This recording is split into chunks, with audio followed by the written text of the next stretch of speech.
Welcome to the Open House Podcast where women talk real estate. I'm Steph Douglas. And I'm Kristina Moderis. Welcome to Season 6, Episode 2, Buying with Friends, Part 2, Red Flags and Creating Operating Agreements.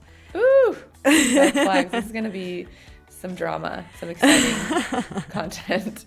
We're going to tell you all our deep, dark secrets.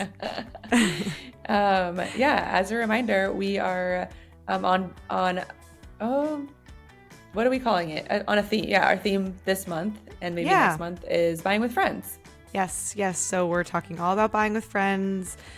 We actually I wonder if this will be out. It'll definitely be out. But we just talked with Architectural Digest. They interviewed us about our experience with buying with friends and some of our we talked about some of our clients who've done it. So it's funny that we're doing themes this year, and then they were like, Architectural Digest was like, hello, would you like to be interviewed? I know, you put it out there and people really pick it up. It is when we did those interviews, which we've done quite a few. Like, we've talked to Business Insider, we've talked to like people who wanted to do a TV show, and we talk about this topic. It's unique and people don't really think about it. And then they're really like, we kind of win over the person writing the article. I think they're like, oh my God, what a good idea. Yeah. Or they just make us feel really comfortable. Yeah. I was like, wow, we have a fan. Yeah. But that was really exciting. I personally love Architectural Digest so much. I love their home tours. So what an honor. One day inspired to be on there. Oh my God, I know. As a home tour. As a home tour. I know. I just feel like I can practice like the little quippy things I would say. Give it a spin. What would you say? Here are these fake fruits. We don't eat these.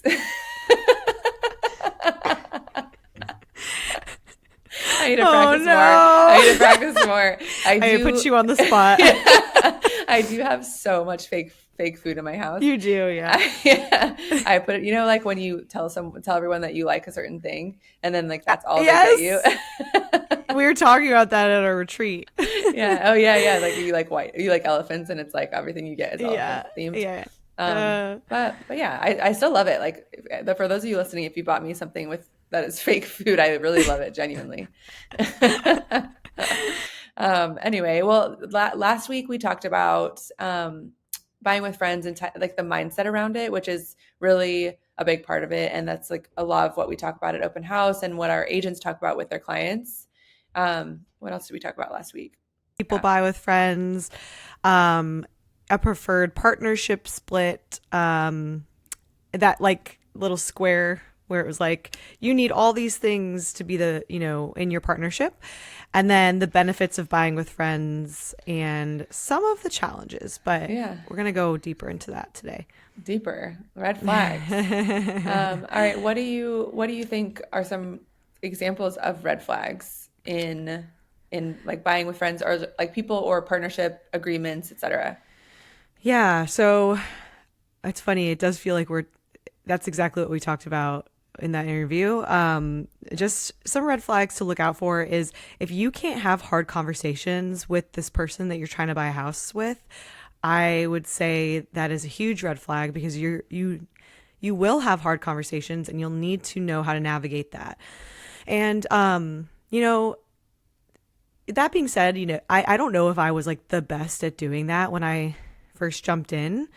So we also always say, look at yourself first. Like, are you good at these things? Are you good at hard conversations? Are you good at communication? So that would be my first red flag. Yeah. What about you? Well, I really liked what you said yesterday too, in like the level of excitement that your partner is showing. Like, if you're dragging someone along and you're like, no, this is a good idea, I promise you, there's going to be an element of you presenting this to someone. But if they're like, I don't know, it's a good idea to like maybe choose someone else who has equal excitement and who has really similar goals for the ending of this and values around the purchase, because it's really easy for it to go sort of poorly and for them to be like, never mind, I don't want to do this. Yeah, and there could be some resentment later, right? Like you Yes. don't want to be the friend to just be like, "We got this, we got this." And if something goes wrong, which, things will go wrong, they could start to resent you and you just don't want that. And there will be times where like you're both super excited. And then there's going to be times when like one person is probably like stressed out and a little less excited. That's not what we're talking about. We're talking about if from the very beginning this was your idea, you're dragging them along, like they seem very hesitant, that's not a good partner. I know you really want to do this thing, but that's not how to get started. So, Yes. I think that with our experience in this, we've seen it all. Like we've seen people be a little bit more hesitant, maybe be a little bit erratic with like their um, excitement levels, and like coming to each meeting with different energy, and that could be a little bit of a red flag. And we've had partnerships fall apart. We had someone who was like, actually, we don't like being in this partnership with you, so we need to sell the house or dissolve the partnership. And then we had someone else who was like, I actually don't want to be involved in this. Like it's more stress than it is exciting for me. And so we figured out a way. We went to the partnership agreement and we figured out how to get them out of it. So I think with like I like what that you said. Things will go wrong. It's not if things go wrong. Like things will go wrong. Things break. yeah, that's life. Yeah. Yeah, So there's and it's important then to pick correctly.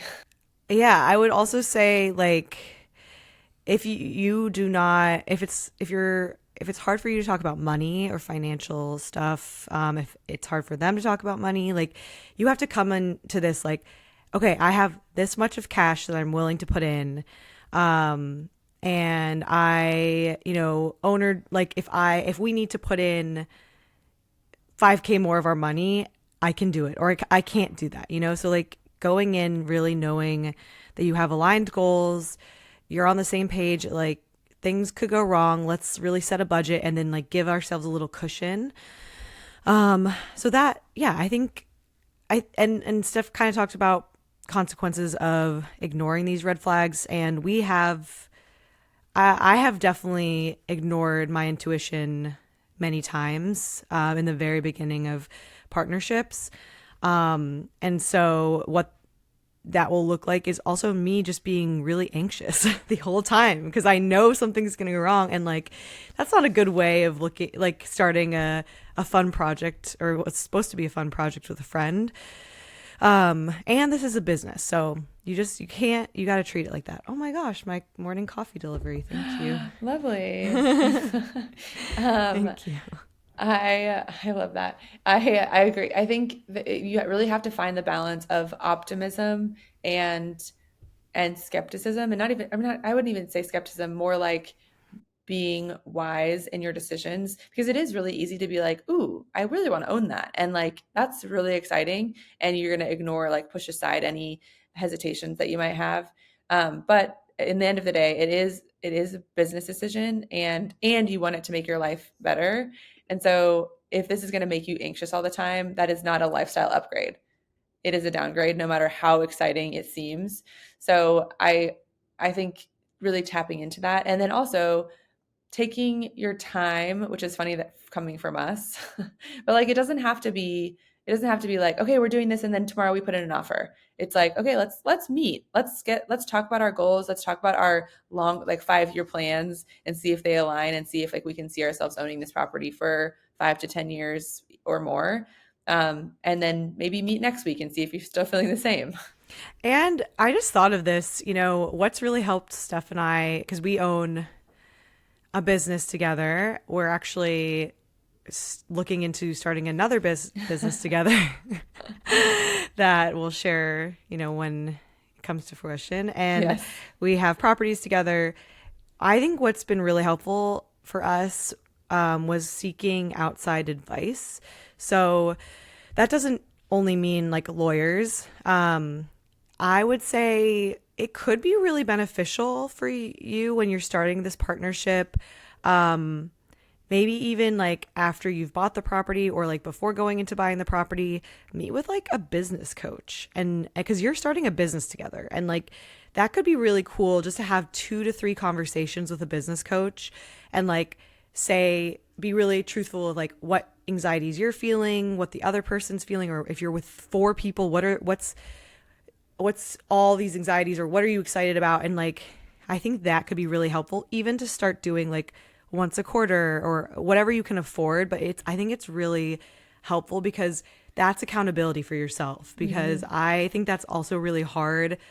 I think that's what I get stressed about when I'm going into a partnership with someone is, okay, we even setting goals like, oh, I want to do all these things. It's so exciting. But then like, who is responsible for keeping everyone accountable?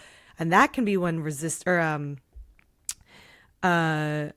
kind of pops up, is like if one person is doing all of that Yeah.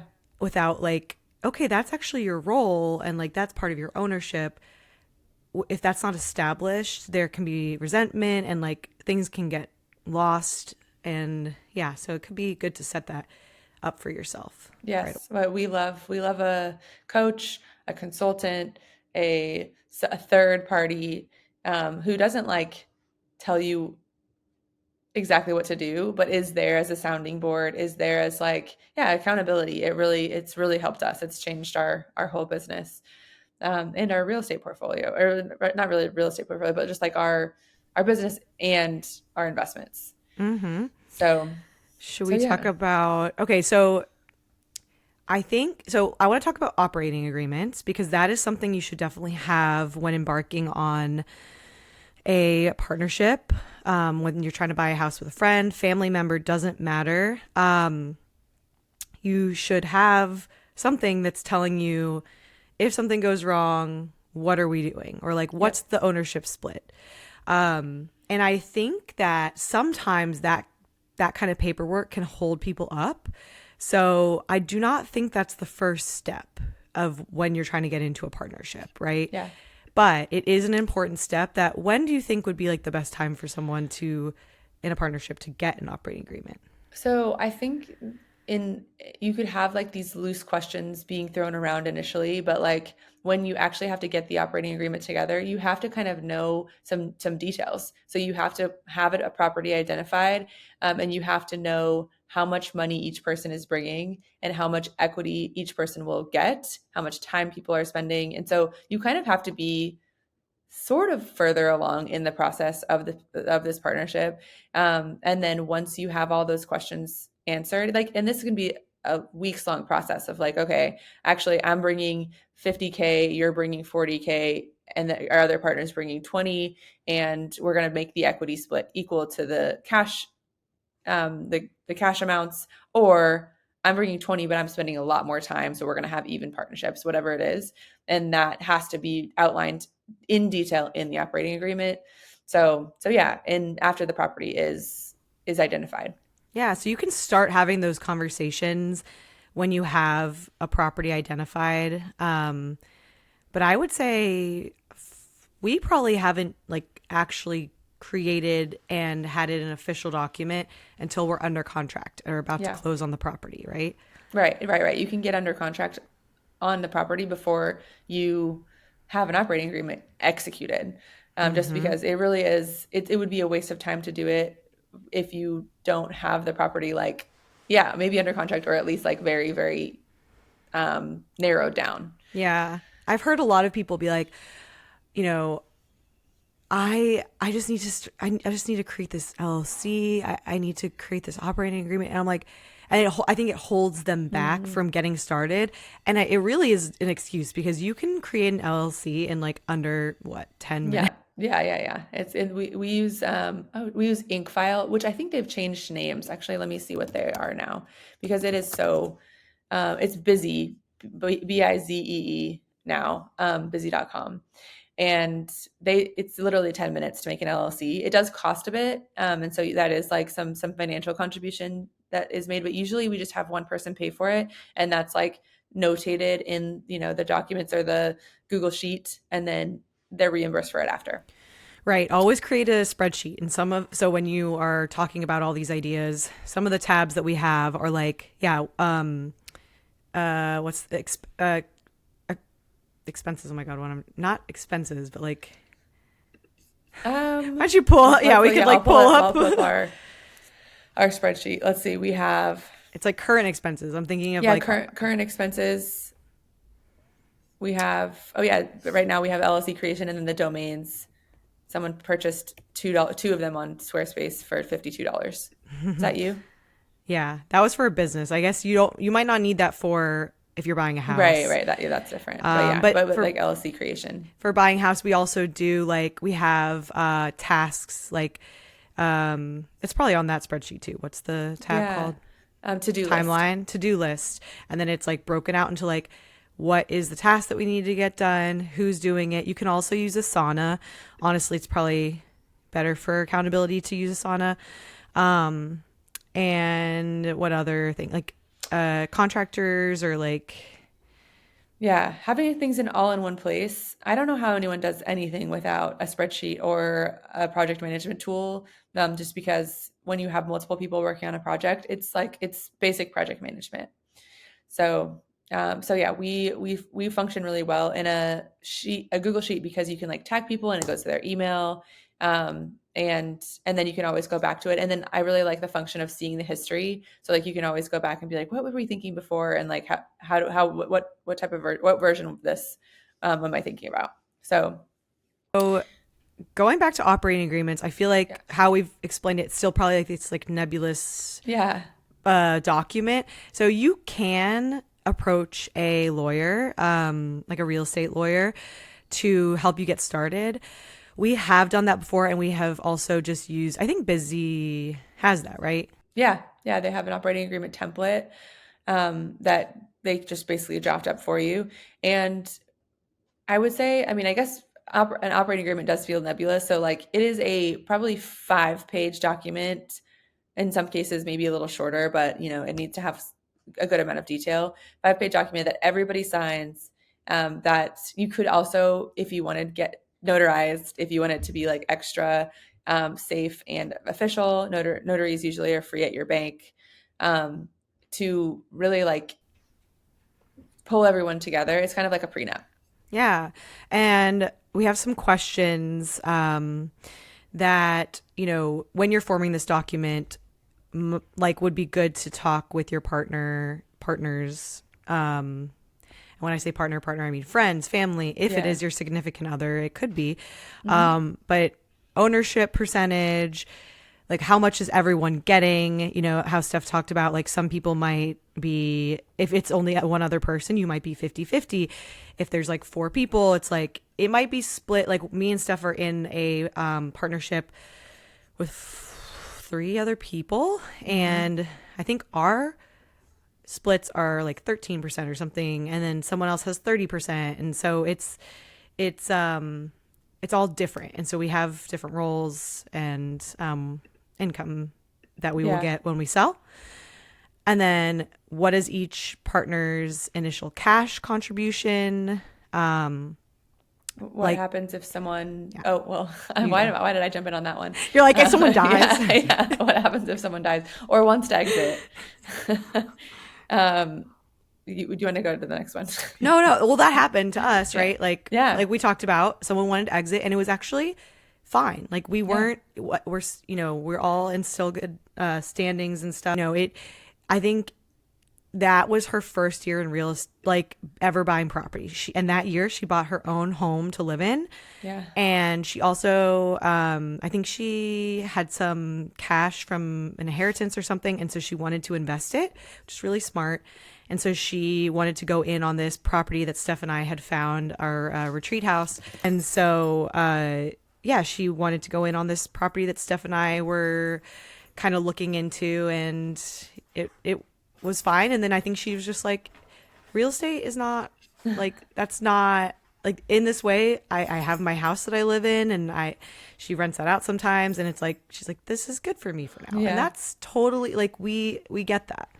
It was definitely like we said earlier, more stressful for her than it was bringing her joy. And in that case, that even if she exited and she's getting her money back, like we're paying her monthly. But we she's not really making much money. Like we will make more money because we're going to hold it for longer. So she decided that that was okay. Like she was like, I actually am okay with that because I don't enjoy this, and I want, like, I don't want the responsibility anymore. Something else to talk about is, will you take owner's draws? And, typically Steph and I are not doing that. I don't do that actually with any of my properties. I just collect if, so for example, like the house I live in, we upgraded our house and our living situation. We have a much more expensive mortgage. So I have a sneaky duplex in my house and we rent that out. And the money that we make from that goes into a bank account, but that money just like is taking care of some of our mortgage. So that is how I'm paying myself, is like it's helping go towards my mortgage in a property that Steph and I own. We like to keep it in there because things come up and we'll use that income to pay for like a roof, or, if we want to treat ourselves, if we're up there and like, let's go to dinner, like, let's do this team retreat here, we'll use that money. But usually we're just saving the money in there. It's almost like little savings accounts Yeah. for your investments, because remember, real estate is not passive. Yeah. And things will come up. And we are buy and hold investors. So we are not only counting on not having, when we're buying like a house, like a second home or something, our intent is to lower the mortgage payment as much as possible or eliminate it. And it's contributing to our lifestyle, right? Like our quality of life. Yeah, and that's our model. Like, we decided to not really take draws, and I think in one of our LLCs, or one of our partnerships that me and Christina are pretty low percentage owners in. Um, we have a cap that we want to reach, and then past that we'll take owner's draws. This is all self determined. Like, you can decide, like, we're buy and hold, so we're wanting it to cover itself, we want it to add to our lifestyle, and then we know that it's gaining equity. So like, all three of those things are working in tandem in a positive way for our lives. And so we're not counting on that for like money to live our lives. There's some people who do, there's some people who do take draws and do use the money from their real estate investments to live their lives. And then I do on some of mine. And that's like separate from my partnerships with Christina, and separate from my partnerships with my family. But it's like, the most important thing to take away from all of this is that it is like determined by the partners. Yeah. And it's up to you, and you can change that as well. Yeah. As long as everyone's in agreement. You might have a slow year one year, or you might have gotten to that savings account. Like, let's say you're all like, okay, once we get to $20,000, let's take owner's draws. But then, like in the next year, it'll be a slower time for real estate. So you might decide, hey, why don't we try to double that, before we do that? So it really, again, yeah, it depends on you. Yeah. Oh yeah, we said, how much money do you want in reserves at all times? Yeah. That's another thing. Do you have an exit strategy? So yeah, like, what are we doing with this property? Are we just like letting it do its thing? Are we holding it for 10 years and trying to sell it? Like, what's the situation? Yes. And then in that same vein, when are you not going to sell? Like, you could say, we will not sell if there is an opportunity for us to get a loss, then it's not a good time to sell. Like, we've already agreed that if we will take a loss, we're not going to sell. We're going to hold it for another year. And then again, yeah, when will you sell? And I think that is just as important as starting this. Like, what we want to align on how much time we want our cash to be tied up, our attention to be tied up, because maybe this is a short-term 5-year situation, that we, eventually in 5 years want to buy our own houses.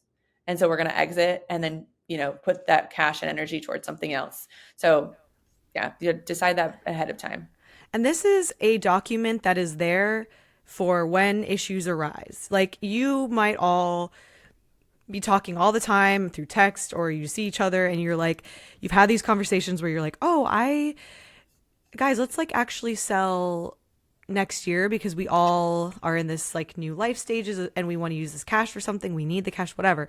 And then, but in the operating agreement, you probably like maybe you a few years ago had been like, we're waiting for 10 years. But, it's only if one person is like, I really don't want to sell right now, then you go to that document. But I think you can refer back to it. And at the end, I think you still have to vote majority rules. But it is good to have that document to go back to be like, well, what was our original plan? Yeah. And then you also decide in that document whether it is majority rules or if it's unanimous. You decide whether like how to make decisions moving forward too, because inevitably there will be something that comes up that might not explicitly be outlined in this document. And so how do you make decisions moving forward? And like we've figured out that it is pretty like if you choose the right partners, it's pretty easy to be like, okay, yeah, let's do that. Like we've never really in a property had someone like just stand their ground and not back down. Like we really reasonable people, and we've partnered with really reasonable people. Yeah. But it still have operating agreements and still have a process of making decisions. This is something that was a little tricky when we had 5 people on a property. It was like, who's managing the property, right? Yes. Like who, if you got to like establish some of that because then again, some people can feel resentment, do more than others. So Yeah. what is everyone's role? Yeah, who's managing? Who's going to do the taxes? You're hiring a bookkeeper, an accountant. How will you handle it if you need extra money for repairs or updates? This is a huge one because that could happen, right? Yes. Especially in the beginning when you don't have a lot of reserves. It will happen.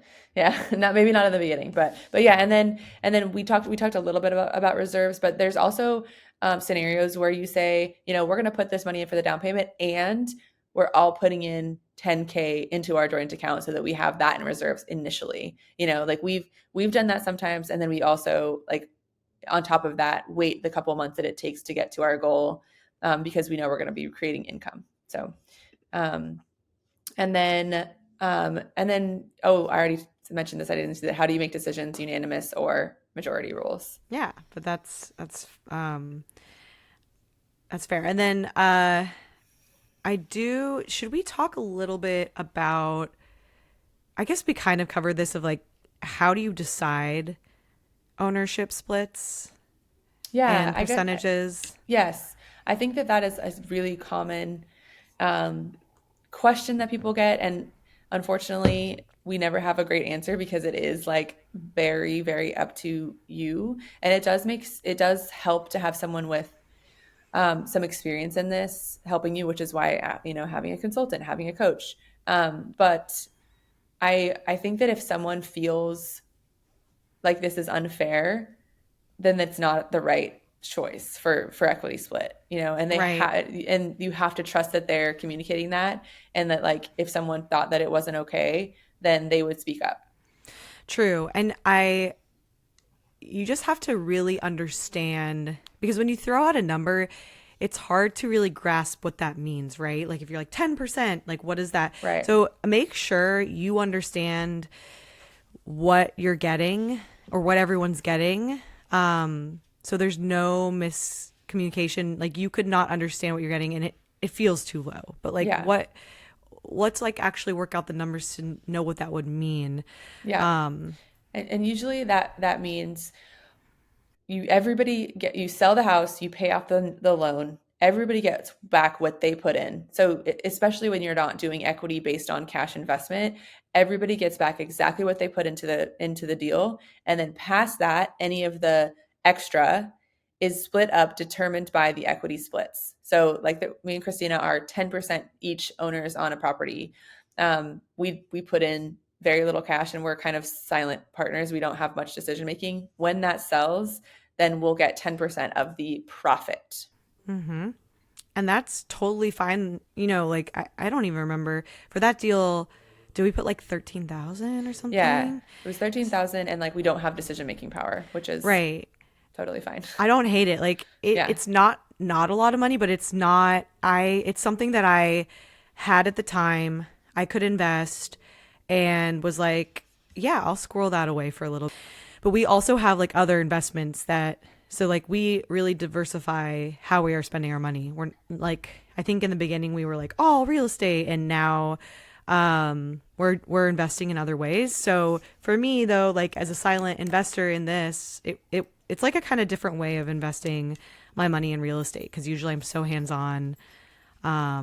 This Yeah. feels nice. Yeah, it is nice. It's kind of like the ideal progression for me is like as you get further along in your real estate investing career in general, it gets more and more passive. And like we will get lower returns on this because we're only 10% owners, but that's okay because we have our money invested elsewhere and we're not spending as much of our time. Yeah, and I like hiding my money away from myself. I like Yeah.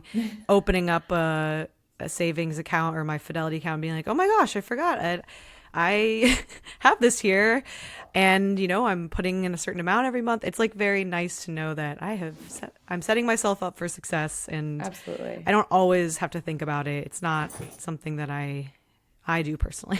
Yes, yes. And it's that's like when you get to this point of, we've partnered so much to get to this point, and now we can make decisions based on lifestyle as opposed to just like growing.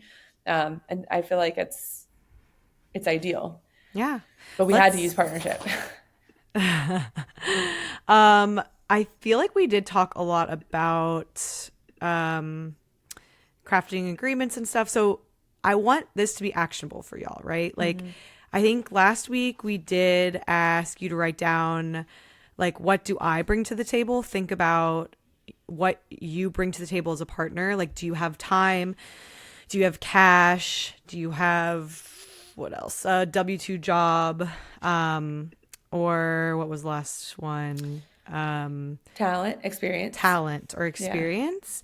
So, what, like, use that answer to jot down some ideas for like how you could pitch yourself as a partner to friends, families, colleagues, or even members of our community. Like we host events, especially for like our community meetups, our women meetup, real estate meetup, where we're hosting events like this so you can meet people like minded to you that want to invest in real estate. So what, like, how can you pitch this to them? Yes. And I would be so brutally honest with yourself. How many hours do you actually want to spend on this property? And it's not going to be the same amount of hours every week. It could be an average or it's even average monthly, but like how much capacity do you realistically have? How much cash do you realistically want to devote? Because obviously you want to keep money in your emergency fund. Like you're not trying to clean yourself out for this. And so just like brutally honest with yourself first and then decide like how you want to pitch yourself. And what kind of property are you interested in? Like, be honest with yourself in that. Like, if you want a house to live in, that's okay. You can also pitch that to other people, but how are you going to make that an investment for them? And there are ways, like I've done that with my sister, where she kind of was a silent investor. She had the W-2 job, I had cash, so we partnered in that way. She's like a 10 to 15% owner on the house that I had lived in, and when I go to sell it, she'll get, I mean, that was a great investment for her. She'll Yeah, get a yeah, lot of yeah. money. So yeah, think about that. And then also we have some tools that can help you. Now we have like a free little mini course on buying with friends. So you maybe take that first. It's like 3 videos. It's free.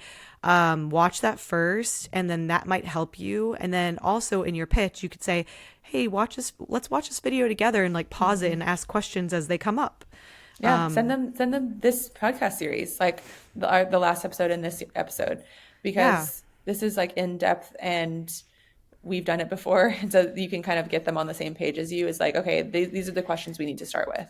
And once you found your partner and you guys are like, yeah, let's do this. We are kind of on the same page of what we want to buy.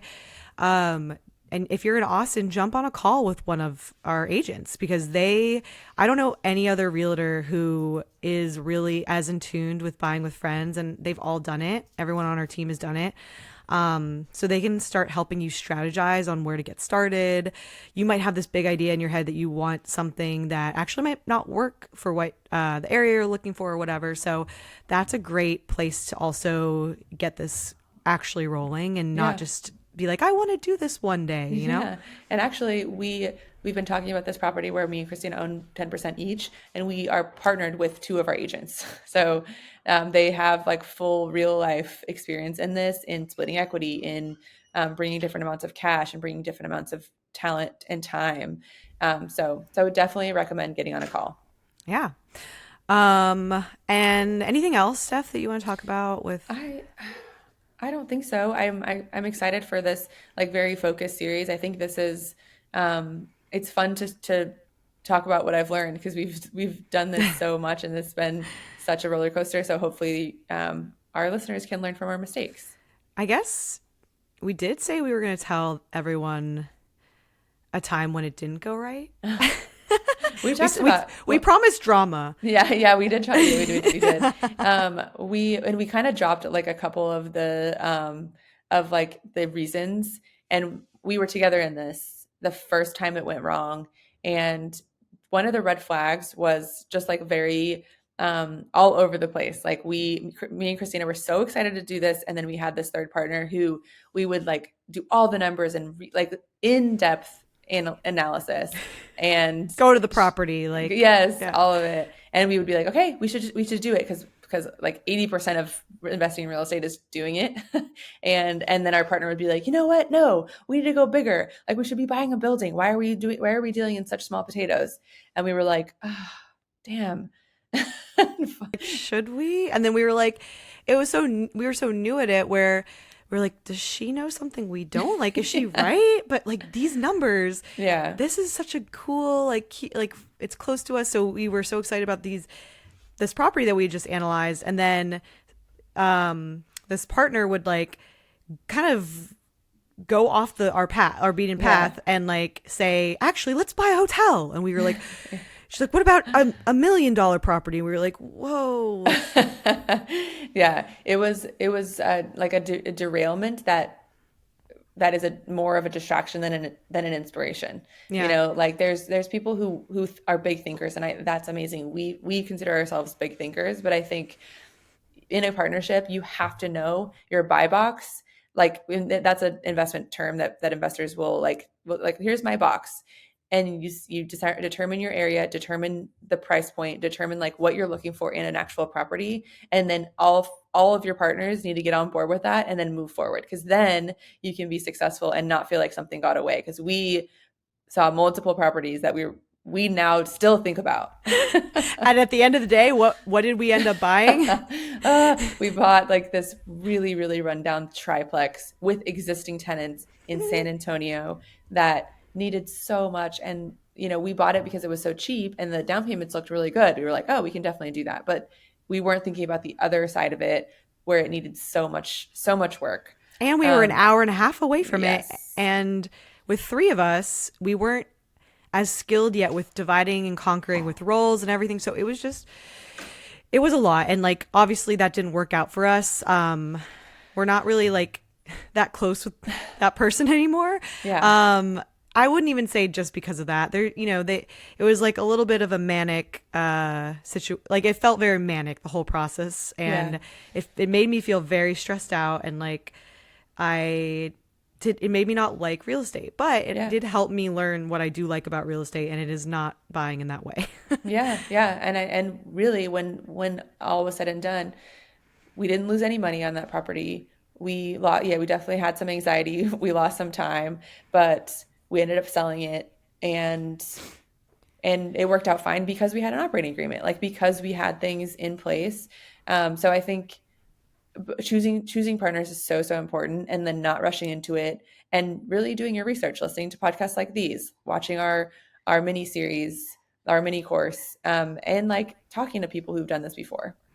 Yeah, and I will say, like, before we wrap it up, like, we keep throwing around the word investor, and I want, like, you are an investor. If you, like, who we're trying to attract here and who we do attract is people who maybe they've bought a house before, maybe they've never bought a house before, but it's not your typical idea of investor when you think about it. Not like I'm buying 5 hotels and like my cash flow is this. It's like if you are even buying a house and trying to save money on it, like lower your mortgage payment through house hacking, put a tiny house in your backyard, have a roommate, whatever.